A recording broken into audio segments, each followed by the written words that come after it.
ప్రార్థన ఎందుకు పెట్టుకుంటున్నామంటే మా కుటుంబంలో దేవుడు ఎంతగానో మేలు చేశాడు. నా భర్త విషయంలో మరి పని పట్ల కూడా పోయిన నెల అయితే దేవుడు ఎంతగానో ఆ బిడ్డ పట్ల ఎంతగానో కాపాడాడు. 3 ఫ్లోర్ల మీద నుంచి పని చేస్తానుగా అసలుకి ఆడించి 3 ఫ్లోర్ల నుంచి పడ్డాడు. అసలుకి దేవుడు ఎంతగానో ఆ బిడ్డ విషయంలో కానీ అసలు ఏవి కాకుండా అసలు దేవుడు ఎంతో కృప చూపించాడు ఆ బిడ్డ పట్ల. కానీ దేవుడు ఎంతగానో మా పట్ల, మా కుటుంబం పట్ల, మా మధ్య పని పట్ల, మా భర్త పని పట్ల దేవుడు ఎంతగానో కృప చూపించాలని మీరందరూ మా కుటుంబం గురించి ప్రార్థించండి. మీ కుటుంబాల గురించి మేము ప్రార్థిస్తున్నాం. చిన్న శాస్త్రం దేవుడు దీవించుగాక.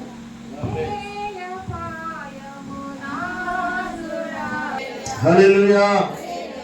దేవుడు మహాకృపను బట్టి ఇది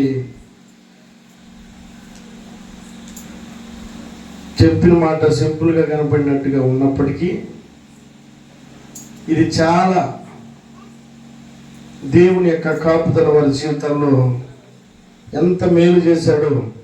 చాలా త్రుడిలో ఇదిగో తట్టుకొని కింద పడ్డాడు, అనుకోకుండా ఇట్లా జరిగింది అనేటువంటి మాటలు ఎన్నో మనం వింటూ ఉంటాం. అక్కడ ఏమీ లేకుండానే పెను ప్రమాదంగా పరిస్థితులు మారేటువంటి పరిస్థితులు అనేకుల జీవితాల్లో మనం చూస్తూ ఉన్నాం.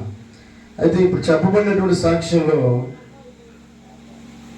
నరేష్, మన ప్రియులు దానియల్ గారు, అలాగే నిర్మలమ్మ గారి యొక్క ప్రథమ కుమారుడు నరేష్, అలాగే ప్రసన్న, వారికి ఇచ్చినటువంటి బిడ్డలు అందరూ కూడా హైదరాబాద్లో పని చేసుకోవడానికి వెళ్ళున్నారు. ఇప్పుడే కాదు, వారు చిన్నప్పటి నుంచి కూడా హైదరాబాద్లోనే నివసిస్తూ ఉన్నాయి.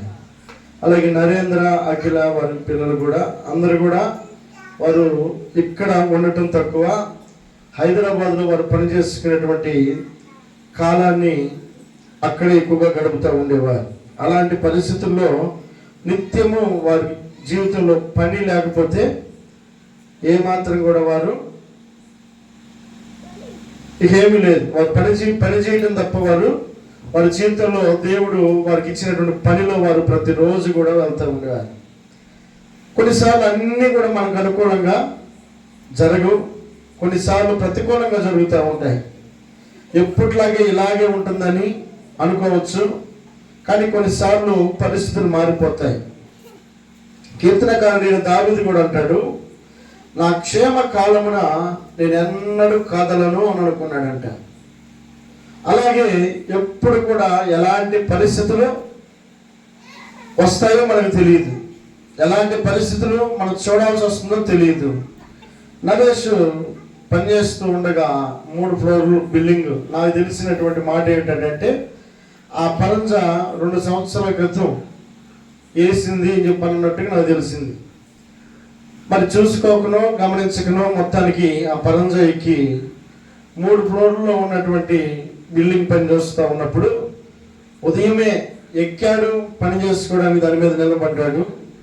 నిలబడినటువంటి నరేష్ అక్కడి నుంచి ఆ తెగి ఇరిగి, ఆ కట్టె ఇరిగి కింద పట్టడం, వరుసగా కిందకి వచ్చే వరకు ఏ కట్టె మీద అయితే పడ్డాడు ఆ కట్టెలన్నీ ఇరుగుతూ వచ్చినాయి.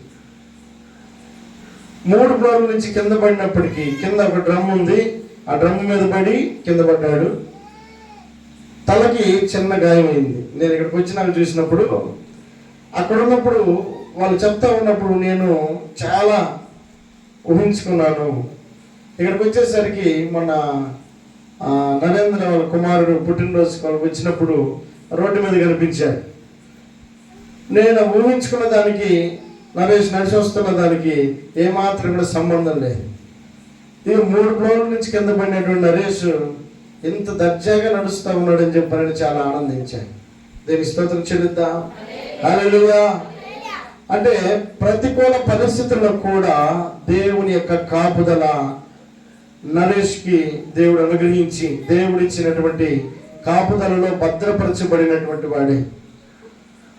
దేవుని వాక్యంలో ఆయన తన రెక్కలతో కప్పుతాడన్నాడు, పగలు ఎండ దెబ్బలు రాత్రులు వెన్నెల దెబ్బలు తగలకుండా కాపాడుతానన్నాడు. కానీ ఇలాంటివి మన జీవితంలో కూడా జరుగుతాయా అని అనుకున్నప్పుడు నరేష్ యొక్క సాక్ష్యము మనందరికీ కూడా దేవుడు చేసిన మేలుకు గుర్తుగా కనబడతా ఉంది. దేవునికి మహిమ కలుగును గాక. హల్లెలూయా. ఆ చిన్న గాయము చేత తర్వాత ఒక వారం రోజులు 10 రోజులు నడుములు బాడీ పెయిన్స్ ఉన్నాయి. ఆ తర్వాత చక్కగా లేచి నిలబడి మన మధ్యలో దేవుని స్తుతించడానికి కారణమైంది. అయితే వారు తీసుకున్న తీర్మానం ఏంటంటే తక్షణం ప్రతిసారి ఇక్కడి నుంచి వెళ్ళేటప్పుడు కృతజ్ఞత కూడిక పెట్టుకోకుండా మామూలు ప్రార్థన చేయించుకుని వెళ్తా ఉన్నాడు. ఈసారి నుంచి తీర్మానం చేసుకునేటువంటి ఆలోచన ఏమిటంటే ఖచ్చితంగా మేము వెళ్ళే ప్రతిసారి కృతజ్ఞత కూడిక పెట్టుకుని వెళ్ళాలని తీర్మానం చేసుకున్నాడు. ఆరాధనలో ఈ కూడిక జరిపిస్తాము అని వాళ్ళ అమ్మ అందేమని అనుకుని, నువ్వు ఆరాధనలో పెడితే మాత్రం నేను ఊరుకోను, ఖచ్చితంగా ఇంటి దగ్గర నా జీవితంలో దేవుడు చేసిన మేలు, నా జీవితంలో చేసిన దేవుడు చేసిన ఉపకారము తప్పక నా ఇంటి దగ్గర కృతజ్ఞత కూడిక పెట్టుకోవాలని చెప్పానని పట్టుబట్టి ఈ కూడికను ఈ కుటుంబ సభ్యులు ఏర్పాటు చేశారు. దేవుని స్తోత్రం చెల్లిద్దాం. హల్లెలూయా, హల్లెలూయా. దేవుడు మన జీవితంలో చేసేటువంటి అద్భుత ఆశ్చర్య కార్యాల గురించి కీర్తన భాగము 105వ కీర్తన మొదటి వచనంలో రాయబడిన మాటను ఆలోచన చేద్దాం. కీర్తన భాగము 105వ కీర్తన మొదటి వచనం, యెహోవాకు కృతజ్ఞతాస్తుతులు చెల్లించుడి, ఆయన నామమును ప్రకటన చేయుడి, జనములలో ఆయన కార్యములను తెలియచేయుడి, ఆయనను గూర్చి పాడుడి, ఆయనను కీర్తించుడి, ఆయన ఆశ్చర్య కార్యములన్నిటినీ గూర్చి సంభాషణ చేయుడి. చాలండి. కీర్తనకారుడైనటువంటి దావీదు పలుకుతున్నటువంటి మాట ఏమిటంటే యెహోవాకు కృతజ్ఞతాస్తుతులు చెల్లించండి. వాక్యం రాబడింది. ఆయన అంటాడు కదా, జనములలో ఆయన కార్యములను తెలియజేయండి అని అంటున్నాడు. కృతజ్ఞత చెల్లించేటువంటి వ్యక్తి చేయాల్సినటువంటి మొట్టమొదటి పని ఏమిటంటే జనములలో ఆయన కార్యాన్ని తెలియజేయాలి. ఇప్పుడు నా దేవుడు నా జీవితంలో ఈ మేలు చేశాడు, నా జీవితంలో ఉపకారం చేశాడు, మనందరూ తెలిసిద్దా? జనములలో చెప్పకపోతే ఇప్పుడు నరేష్ గారికి జరిగిన కార్యాన్ని దాచిపెట్టుకున్నాడు అనుకో, మనకి ఎవరికేం తెలుస్తుందా? తెలియదు. దేవుడు నామాన్ని మహింపరచబడుతుందా? అయ్యో నరేష్ జీవితంలో ఇంత మేలు దేవుడు చేశాడా అని స్తుతించేటువంటి ఆ మహిమ దేవునికి చెందకుండా ఎప్పుడుంటుంది? మనం దాచిపెట్టుకున్నప్పుడు. దేవుని వాక్యం సెలవిస్తుంది, యెహోవాకు కృతజ్ఞతాస్తుతులు చెల్లించండి, జనములలో ఆయన కార్యములను తెలియజేయుడి, ఆయనను గూర్చి పాడుడి. ఇప్పుడు దాకా పాడాం, ఒక 7-8 పాటల దాకా. మొత్తానికి దేవుని ఘనపరచడానికి దేవుడు ఇచ్చిన అవకాశం ఇది, దేవుని స్తుతించడానికి ఇచ్చిన అవకాశం ఇది. ఏ మేలైతే ఈ కుటుంబంలో దేవుడు చేశాడో ఆ గొప్ప దేవుని మహిమపరచడానికి దేవుడు ఇచ్చిన అవకాశంలో మనమందరం కూడా దేవుని గురించి మనమందరం కూడా పాడుతూ వచ్చాం, ఆయన కీర్తిస్తూ వచ్చాం. అంత మాత్రమే కాదు, ఆ క్రింద మాట్లాడాడు, ఆయన ఆశ్చర్య కార్యములన్నిటినీ సంభాషణ చేయుడు. ఆయన ఆశ్చర్య కార్యముల గురించి సంభాషణ చేయాలంట, మాట్లాడుకోవాలి. ఆయన ఎలాంటి మేలు చేస్తాడో, ఎలాంటి ఉపకారాలు చేస్తాడో, ఎలాంటి పరిస్థితుల్లో ఆయన నీకు తోడుగా ఉంటాడో, ఆయన గొప్ప దేవుడిగా నీవు నేను గుర్తించే నిమిత్తమై ఆయన గురించి మనం సంభాషణ చేయాలి. ఆయన గురించి మనం మాట్లాడుకోవడానికి ఇది సమయం. ఇదిగో ఆయన చేసిన కార్యముల గురించి ప్రకటించడానికి సమయం ఇది. ఇప్పుడే చెప్పబడిన సాక్ష్యం, ఇదిగో మా దేవుడు మా జీవితంలో ఈ మేలు చేశాడు, ఈ ఉపకారం చేశాడు, నా భర్త విషయంలో, అలాగే నా మరుది విషయంలో, తన మాటలన్నిట్లోనూ దేవుడు గొప్ప కార్యం చేశాడని ఇందాకే ప్రసన్న సాక్ష్యం చెప్తాను. అంటే దేవుడు చేసిన మేలుని గురించి సంభాషణ చేసేటువంటి సమయం ఇది. దేవుడు మనకు ఒక అవకాశాన్ని ఇచ్చాడు, దేవుడు మనందరికీ ఒక సందర్భాన్ని ఇచ్చాడు. ఆయన గణపరచడానికి, ఆయన స్తుతించడానికి, ఆయన కీర్తించడానికి, ఆయన గురించి సంభాషణ చేయడానికి, ఆయన గురించి పాడటానికి, ఆయన నామాన్ని మహిమపరచడానికి దేవుడు ఇచ్చినటువంటి సమయాన్ని మనం సద్వినియోగపరచుకోవాలి. ఆయన నామాన్ని కీర్తించడానికి మనం ఆ సమయాన్ని ఉపయోగించుకునేటువంటి వారమై ఉండాలి.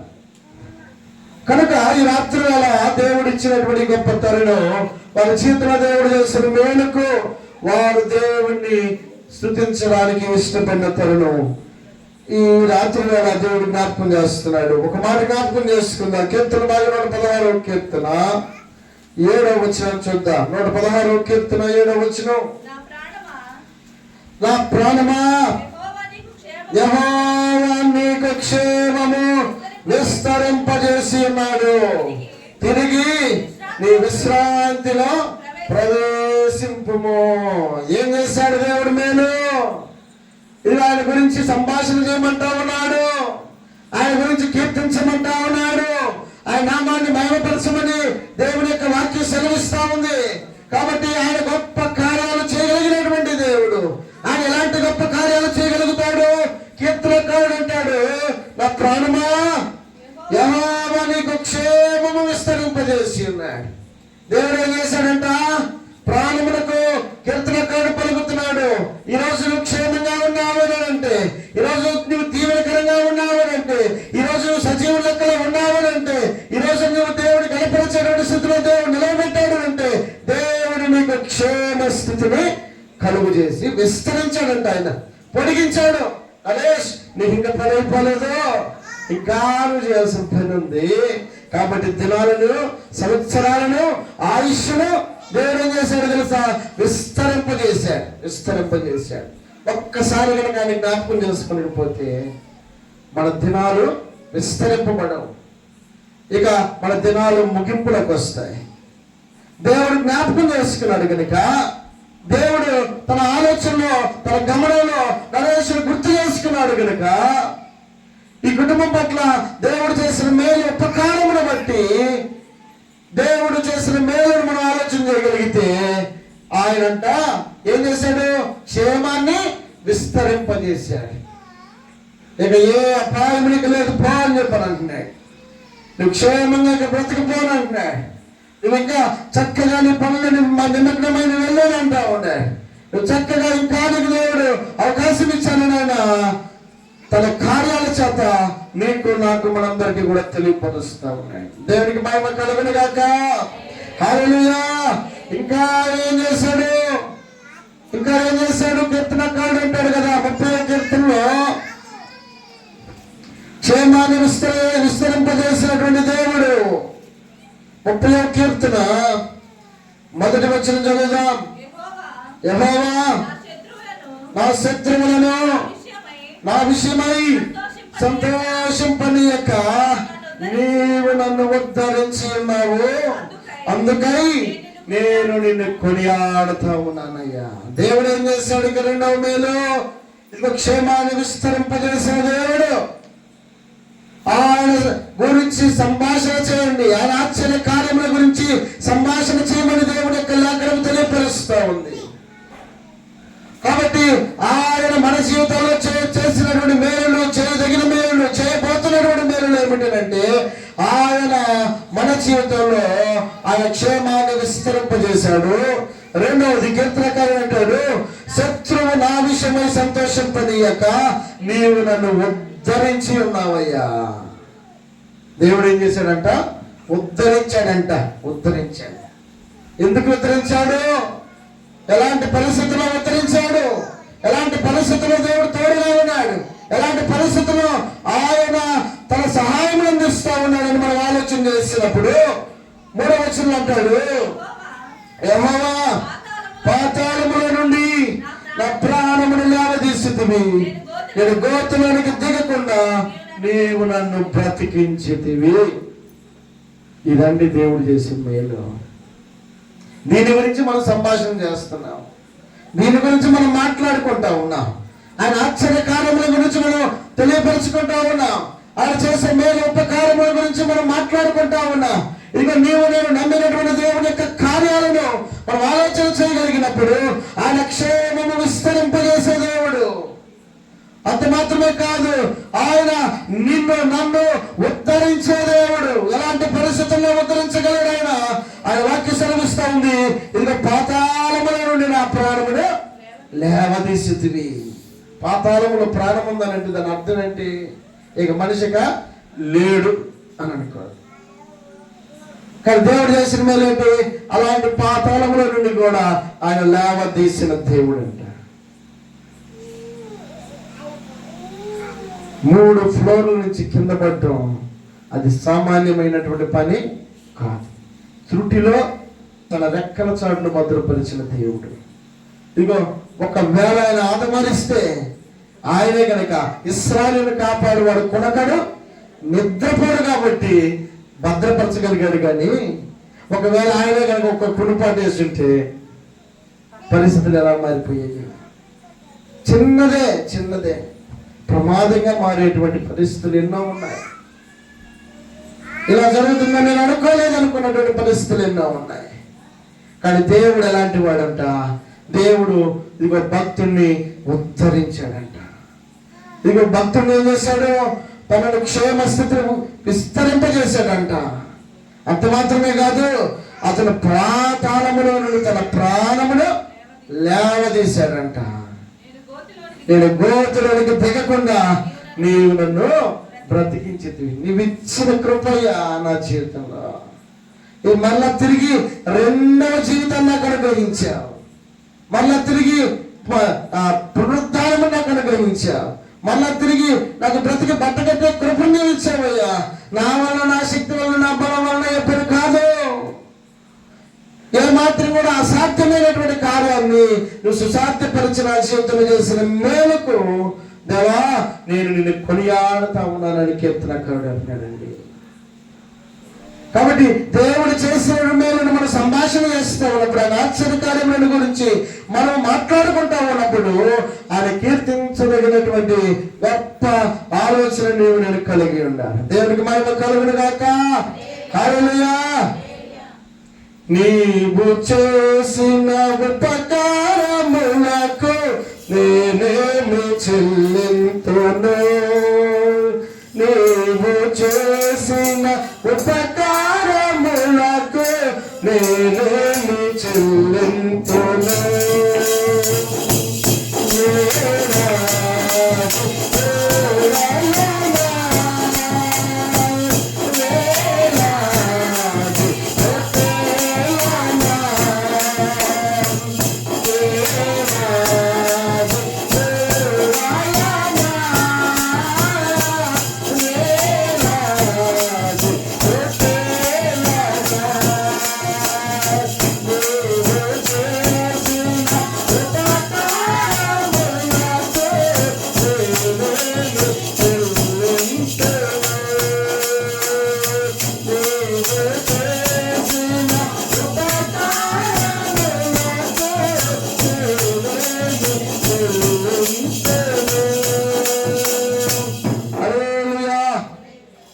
రాత్రి వేళ దేవుని యొక్క కార్యములను మనం సంభాషణ చేస్తూ ఉండగా ఆయన మనకు క్షేమాన్ని విస్తరింపజేసే దేవుడు, ఆయన మనలను ఉద్ధరించే దేవుడు, ఆయన గోతులోనికి దిగకుండా మన ప్రాణములను కాపాడే దేవుడు, ఆయన మరణము నుండి తప్పించేటువంటి దేవుడు కనుక ఆ గొప్ప దేవుణ్ణి స్తోత్రం చెల్లిద్దాం. హల్లెలూయా, హల్లెలూయా.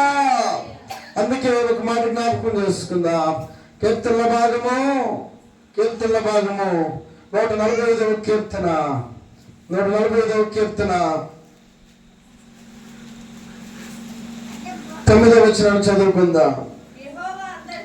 యెహోవా అందరికీ ఉపకారి, ఆయన కనికరములు ఆయన సమస్త కార్యముల మీద ఉన్నవి. యెహోవా అందరికీ ఉపకారంట. ఇదిగో నరేష్కు చేసినటువంటి మేలు నీకు నాకు చేయడని కాదు. ఇది నరేష్ను కాపాడిన దేవుడు నిన్ను నన్ను కాపాడని కాదు. నరేష్ను కాపాడిన దేవుడు నిన్ను కాపాడగలడు, నన్ను కాపాడగలడు, మనందరినీ కూడా కాపాడగలిగినటువంటి గొప్ప దేవుడు ఆయన. ఆయన తారతమ్యం లేదు, ఏ భేదము లేదు. ఆయన అందరికీ ఉపకారమై ఉన్నాడు. ఆయన అందరికీ మేలు చేసేవాడై ఉన్నాడు. ఆయన అందరికీ ఆయన తన రెక్కల చాటును భద్రపరిచే దేవుడై ఉన్నాడు. కనుక ఒకవేళ ఈ భూమి మీద బ్రతికి బట్టగడుతున్నటువంటి ప్రతి మనిషి అనుకోవచ్చు, నా బలం వలన, నా శక్తి వలన అనుకోవచ్చు. దేవుని యొక్క కనికరము సమస్త కార్యముల మీద ఉందంట. ఆయన కనికరం లేకపోతే మనం కటాక్షించేవాడు కాదు. ఆయన కటాక్షించకపోతే మనం ఏమాత్రం కూడా నిలవటానికి యోగ్యులు కాదు. మనం ఏం ఉపకారం చేసామని, లేకపోతే మన కళ్ళ ముందు కనపడుతున్న వారు ఎందరో దేవునికి అయిష్టంగా బ్రతుకుతున్న వారు కూడా ఈ భూమి మీద బతుకుతున్నారు. దేవునికి ఇష్టమైన వారు కూడా ఈ భూమి మీద బ్రతుకుతున్నారు. ఆయన ఇది నాకు గుర్తని చెప్పారు అనుకుంటే చెడిపోయిన వాళ్ళందరూ కూడా భూమి మీద బతకడానికి వీలుంటుందా? ఆయన కార్యాలు ఎక్కడ ఉన్నాయంట? సమస్త కార్యముల మీద ఉన్నాయి. ఆయన అందరికీ ఉపకారి ఉన్నాడు, అందరికీ మేలు చేసేవాడు అయి ఉన్నాడు. ఆయన కార్యములకు నత్తికి తెచ్చుకోవాల్సిన బాధ్యత మనందరి మీద నిలిచి ఉంది. దేవుని కృప, దేవుని కటాక్షము, దేవుని యొక్క కరుణ నీ మీద నా మీద నిలిచి ఉందన్న సత్యాన్ని మనం తెలుసుకోవాలి. సొలొమోను భక్తుడు గొప్ప జ్ఞానవంతుడు అని పిలువబడ్డాడు. సొలొమోను భక్తుడు రాసినటువంటి సామెతల గ్రంథం కావచ్చు, ప్రసంగి గ్రంథం కావచ్చు, వీటన్నిటిలో ఎంత జ్ఞానంగా మాట్లాడుతూ వస్తాడో, పరమగీతం గ్రంథం కావచ్చు, వీటన్నిటిలో కూడా చాలా జ్ఞానయుక్తంగా మాట్లాడగలిగినటువంటి జ్ఞాని సొలొమోను. కానీ ఆ జ్ఞాని అయినటువంటి సొలొమోను కొంతకాలం వరకు తెలుసుకోవాలి దేవుని గొప్పతనాన్ని. ఇదిగో ఒకనొక రోజు దేవుని గొప్పతనాన్ని తెలుసుకుని మాట్లాడుతున్న మాట ఏమిటంటే ప్రసంగి గ్రంథం 2వ అధ్యాయము, ప్రసంగి గ్రంథం 2వ అధ్యాయం 24-25 వచనాలు. ప్రసంగి గ్రంథం 2వ అధ్యాయము 24-25 వచనాలు. అన్నపానములు పుచ్చుకున్నట కంటేను తన కష్టార్జితము చేత సుఖపడట కంటేను నరునికి మేలుకరమైనది ఏదియూ లేదు, ఇదియును దేవుని వలన కలుగునని నేను తెలుసుకుంటిని. ఎక్కడక్కడ ఆయన సెలవు లేక భోజనము చేసి సంతోషించుట. అదండి, ఇది తెలుసుకోవాలి మనిషి. దేవుడు సెలవిస్తే మనం సంతోషించగలుగుతా ఉన్నాం. దేవుడు సెలవిస్తే ఇక 4 మెతుకుల నోట్లోకి వెళ్ళగలుగుతా ఉన్నాయి. దేవుడు సెలవిస్తే మన కష్టార్జితాలు అనుభవించగలుగుతా ఉన్నాం. దేవుడు కనుక సెలవు ఇవ్వకపోతే కష్టార్జితం చేతికి రాదు, తినడానికి కూడా అవకాశం ఉండదు, ఏమాత్రం కూడా అవకాశం ఉండదు. అందుకే వాక్యంలో రాయబడిన మాట ఏంటి? అన్నపానములు పుచ్చుకున్నట కంటేను తన కష్టార్జితము చేత సుఖపడుట కంటేను నరుడికి మేలైనది ఏది లేదు. ఏది మేలంట?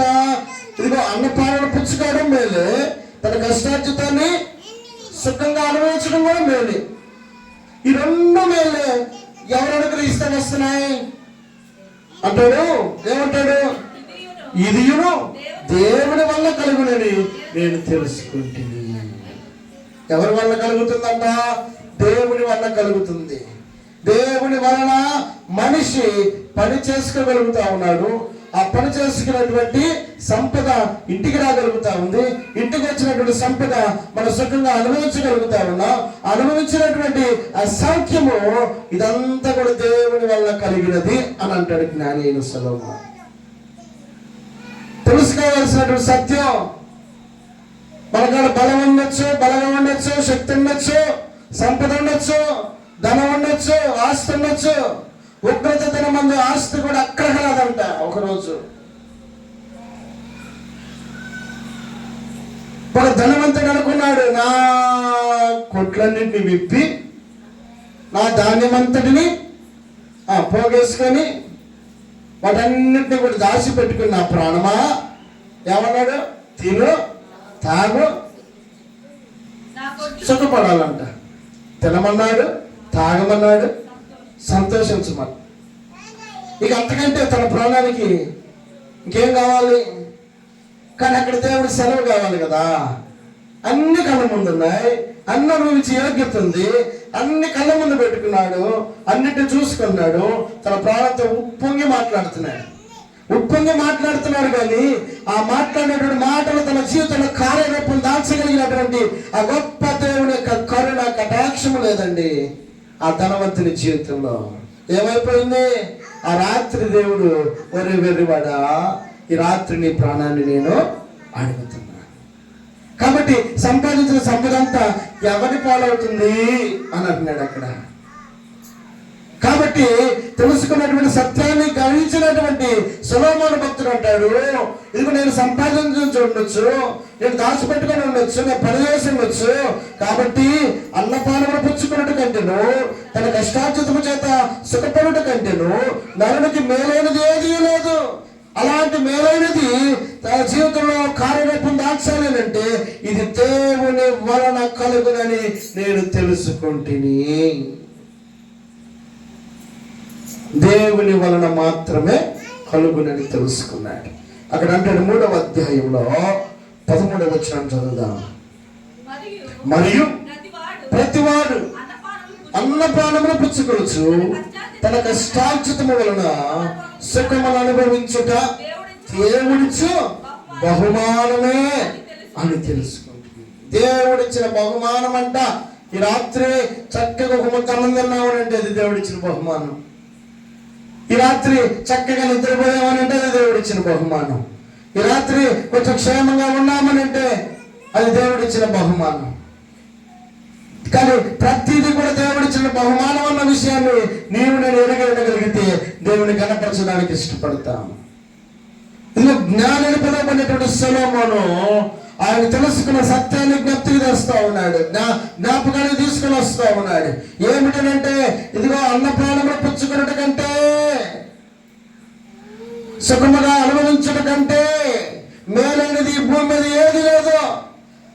కాబట్టి అవి మనకు అనుగ్రహించబడాలి అంటే అది దేవుని బహుమానమే. ఒకవేళ అది నీవు అనుభవిస్తున్నావా, అది దేవుని బహుమానం. అది నీ జీవితంలో కార్యరూపం దాలుస్తా ఉందా, చక్కగా ఇదిగో ఈ పూటగా నాకు ఆహారం దొరికిందని నువ్వు సంతోషిస్తా ఉన్నావా, అది దేవుని యొక్క బహుమానం. కాబట్టి ఇదిగో నీ జీవితంలో నా జీవితంలో దేవుడు చేస్తున్న మేలు ఎన్నో ఉన్నాయి.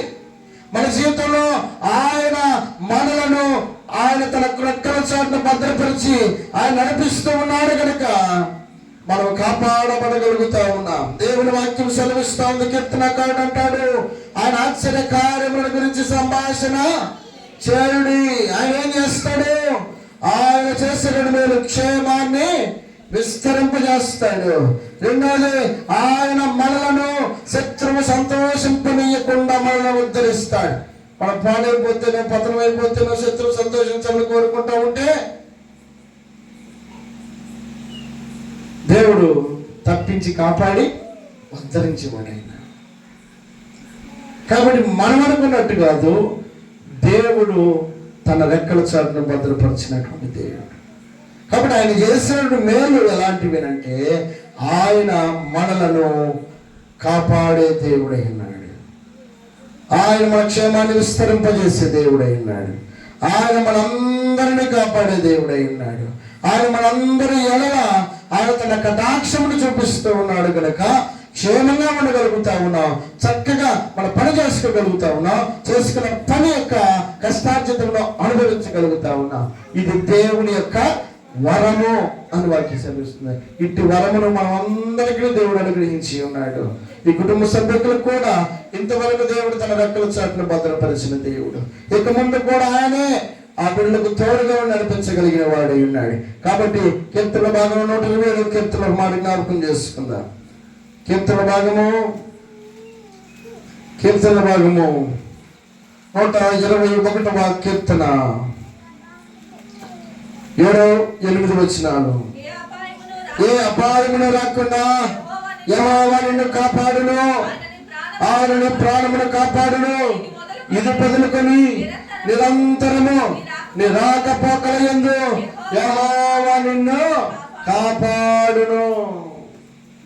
ఆయన ఆశ్చర్య కార్యములు ఏమిటంటే యెహోవా నిన్ను కాపాడేవాడు ఉన్నాడు.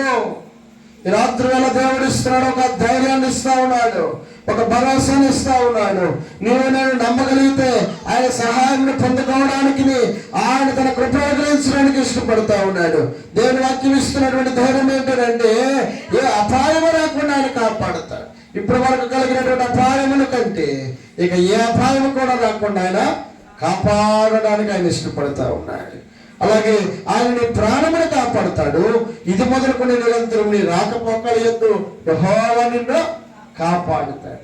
కాబట్టి మనం చేస్తున్న ప్రతి పని బాటల్లోనూ మనం సంరక్షించగలిగిన దేవుడు, మన రాకపోకల్లో మనం కాపాడగలిగిన దేవుడు, మన ప్రయత్నములన్నింటిలో మనం కాపాడగలిగినటువంటి దేవుడు, మనకు తోడుగా ఉండగలిగిన దేవుడు, మనం ఉద్ధరించగలిగినటువంటి దేవుడు, మన సంతోషమును మనము అనుభవించడానికి అర్హత ఇవ్వగలిగినటువంటి దేవుడు, మన కష్టార్జితంలో మనం అనుభవించడానికి అవకాశం ఇవ్వగలిగినటువంటి ఆ గొప్ప దేవుణ్ణి ఈ రాత్రి వేళ అందరము కూడా స్తోత్రాలు చెల్లిద్దాం.